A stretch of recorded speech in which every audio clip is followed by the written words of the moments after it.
এবার একজন ইমরান খানের কথা, যার জন্ম ও বেড়ে ওঠা বাংলাদেশে, কিন্তু এখন রাজত্ব করছেন বিশ্ব আর্থিক বাজারের প্রাণকেন্দ্র ওয়াল স্ট্রিটে। $15 কোটি শেয়ারের বিনিময়ে তাকে নিয়োগ দিয়েছে প্রযুক্তি কোম্পানি স্ন্যাপ, যে গল্প এখন মার্কিন আর্থিক খাতে সবার মুখে মুখে। Desk report.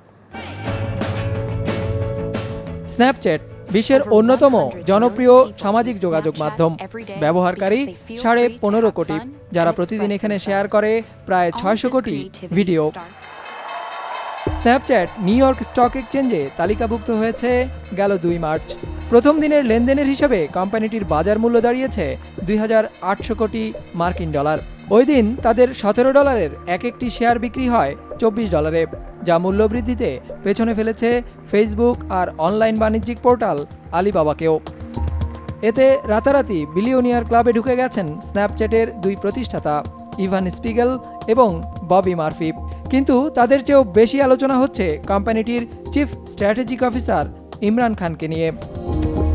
শেয়ার বাজারে স্ন্যাপচ্যাটের বাড়তি মূল্যে বিক্রির পেছনে মূল ভূমিকা রাখা খান জন্মসূত্রে একজন বাংলাদেশি। 2 বছর আগে ইমরান খানকে বিনিয়োগ ব্যাংক ক্রেডিট সুইস থেকে নিয়ে আসে স্ন্যাপচ্যাট।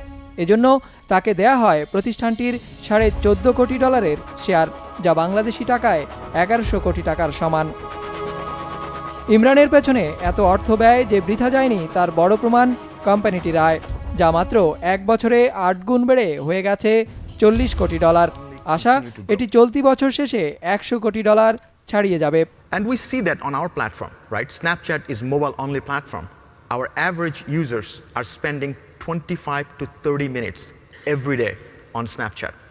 ইমরান ঢাকা কলেজ থেকে এইচএসসি পাশ করে পাড়ি জমান মার্কিন যুক্তরাষ্ট্রে। ইউনিভার্সিটি অব ডেনভারের ড্যানিয়েল কলেজ অব বিজনেস থেকে 2000 সালে গ্র্যাজুয়েশন শেষ করে যোগ দেন স্যাটেলাইট ব্রডব্যান্ড উইন্ডব্লুতে। বেশ কিছুদিন ইন্টারনেট ভিত্তিক প্রযুক্তি কোম্পানিগুলোর বিনিয়োগ বিশ্লেষক হিসেবে কাজ করেন।